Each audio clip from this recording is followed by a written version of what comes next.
আমাদের কাছে অভিযোগকারী উপস্থিত আছেন মোহাম্মদ আম্মার, আসছেন। আপনি আপনার অভিযোগটা বলেন, কি অভিযোগ আমাদের বিরুদ্ধে?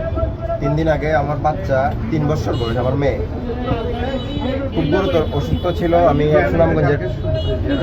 সুনামগঞ্জের শিশু ডাক্তার সৈকত দাসকে ওনাকে দেখাই। উনি আমাকে যে ওষুধ প্রেসক্রাইব করে, আমি ইফতারের আগে এখানে এসে ওষুধ নেই। ওনাদের তখন ভিতরে ওষুধ দিতেছিল অনেকে, তো আমাকে একটা সিরাপের চিঠি লেখা ছিল, ওখানে ওনারা একটা ওষুধ দেয়, ওটা নিয়ে আমি আমার বাচ্চাকে খাওয়াই, সাথে অ্যান্টিবায়োটিকও চলতেছিল। একদিন পরে আমার বাচ্চার গুরুতর অবস্থা, আমি হসপিটাল ভর্তি। আমার বাচ্চা মানে স্বাভাবিক চলাফেরা করতে পারতেছে না। এইটা আর এইটা কি একই ওষুধ? তাহলে এটা দেওয়া হলো কেন? আপনার এখানে কয়জন ফার্মাসিস্ট আছেন? আমি ওষুধটা কি আপনি দিচ্ছেন? কে দিচ্ছে আপনাকে ওষুধ? ওই ছেলেটা এখন এখানে নাই। বাকিরা কি ফার্মাসিস্ট? তাহলে তারা কি ওষুধ দেয়? কেন তারা ওষুধ দেবে? তারা তো ভুলভাল দিবে, উল্টাপাল্টা দেবে। ফার্মাসিস্ট আপনি কেন রাখবেন? নিয়ম কি?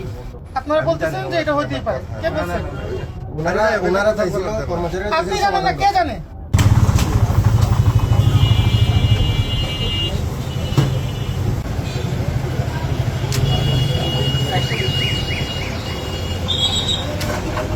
মাধ্যমে ওষুধ হস্তান্তর করবেন না, ওরা থাকবে, বেঁচে থাকবে, কিন্তু ওষুধটা হস্তান্তর করবে ফার্মাসিস্ট, ঠিক আছে?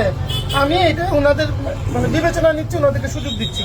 2 লক্ষ টাকার জায়গায় আমি ওনাদেরকে 1 লক্ষ টাকা জরিমানা করতেছি, আর 1 লক্ষ টাকা ক্ষতিপূরণ করবো।